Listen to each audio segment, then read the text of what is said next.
plānojam 6. un 7. februārī divus koptreniņus, lai būtu kandidāti sanākt kopā un varētu vēl pēdējās izvēlēties pēdējos braucējus. Un 25. datumā mums ir vēl viens tāds pēdējais, kur lai varētu formas visu inventāru pārbaudīt, jau tāds sabraukums, un 26. mēs lidojam ārā uz Krasnojarsku, mēs lidojam caur Maskavu, jo viņiem ir noteikums, kad obligāti jāierodās ir 48 stundas pirms pirmās spēles ir jābūt jau komandai uz vietas. Divus treniņus mēs izmantosim ielidošanas dienā, vienu treniņu un kā tas rīta treniņš pirms spēles. 1. datumā mums ir pirmā spēle un gatavosimies uz pirmo spēli. Būs Šveices izlase, būs pretīm. Viņi pirmo reizi piedalās šādā pasākumā, jo pēc 2 gadiem Šveicē notiek šī studentu universiāde. Samērā tāda stipra grupa, ja mēs skatāmies uz tām valstīm, kādas ir hokejā, tad Šveici, ko es pieminēju, ir Kazahstāna, tad ir Kanāda, Zviedrija un Lielbritānija. Arī Lielbritānijā ir daudz studenti, un viņi tāpatās, es domāju, ka pagājušā universitātē viņi izcīnīja vietu, ja nemaldos 10, un tāpēc arī viņi ir palikuši šajā divīzijā. Mums, ja mēs skatāmies kaut kādus 6 gadus atpakaļ, kad mēs pirmo reizi braucām, tad tas bija tāds vairāk vai mazāk tāds studentus sajiets. Mēs braucām uz Itāliju un gan uzspēlējām, gan forši pavadījām laiku. Tad pagājušo reizi, kad mēs braucām uz Kazahstānu, tas projekts bija tāds nopietnāks, un mēs gribējām jau sevi parādīt nopietnāk, un tas arī mums izdevās. Mēs tikām nākošajā kārtā, play-off kārtā, un pirmo play-off kārtu uzvarējām, un nākošā jau pa vietām spēlējot zaudējām Slovākiem. Izcīnījām 6. vietu, un tas, es domāju, ka bija tieši, jo visas hokeja lielvalstis bija mums priekšā. Neviena nebija tāda, kas būtu, kur nebūtu hokeja lielvalstis, kā Krievija, Kanāda, pat Amerika un Zviedrija aiz mums.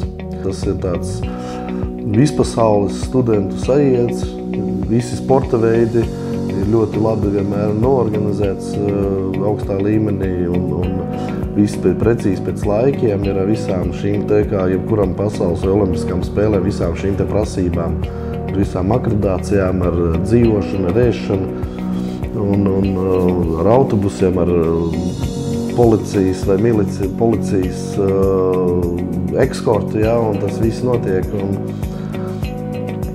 Tā komplektācija no sākuma, es domāju, ka varētu ļoti piesaistīt vairāk varbūt mūsu Latvijas studentus, kas ir ārzemēs, varbūt studē, kas labos līmeņos hokeju spēlē.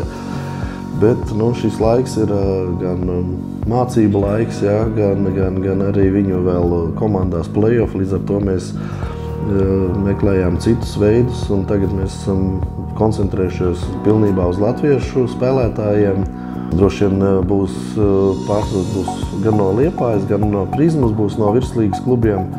Pagaidām iet pārunas arī ar treneriem, kurus kā kandidātus viņi varētu dot gan no Mogo puses, gan no Jelgavas puses. Vēl ar Kurbadu tiek veikts pārunas. Tāpat tās arī ir kandidāti lokā, ir arī no attīstības līgas spēlētāji, gan no Ventspils, gan Valmieras, tāpat tās arī no Prizmas jauniem hokejistiem, kas ir studenti. Tāpēc arī viņš notiek vairāk februārī, martā vienmēr šīs sacensības, ka viņš ir tiešām aktīvs students, un viņš ir vēl pie tam sekmīgs students, ne tikai students. Tāpēc arī te būs, skatīsimies kā, bet cerams, ka visi mūsu hokejisti, kandidāti ir sekmīgi studiju programmās. Pagājušais bija Almatī. Tas bija visaugstākais līmenis, kas man pagaidām bijis, no tās organizatoriskā viedokļa, jo Almatī bija pretendenti uz lielu olimpiādu, līdz ar to šis pasākums viņiem gāja kā viens no parādīšanas pasākumiem, ka viņi var uztaisīt un ka viņiem viss ir sagatavots, lai viņi varētu uzņemt šo nākošo, kas ir Ķīnā, bija paredzēta, kā kandidāti arī bija Kazahstāna. Speciāli uztaisīts bija ciematiņš, kur visi pilnībā dzīvoja, sākot no treneriem, no organizācijas, no vadības, ar visām mēdnicām, iekšā ar trenažēru zālēm un tāds tālāk. Un arī spēļu norises vietas bija Kazahstānas, kur viņi virslīgas komandas spēlēja, un tas halles ir 6, 8, 10 tūkstoši ietilpība, ja, un augsta, tā viena jumta bija 2 vai 3 ledus laukumi arī, ja, kur mēs varējām gan trenēties. Vienīgais mīnus bija, kad no mūsu ģērbtuves, ja nemaldos, 5 minūtes ar kājām jāiet.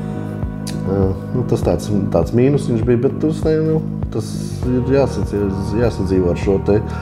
Cik es saprotu, tagad arī Krievijā būs ļoti augsts līmenis Krasnojarskā, jo pat, teiksim, masu medijos Putins izteica, ka tas ir nākošā gada galvenais teiksim, sporta pasākums Krievijā.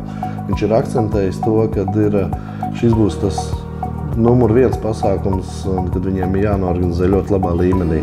Un arī šo viņš uzskata, ka tas ir nākošā gada pats svarīgākais pasākums viņu sporta dzīvē.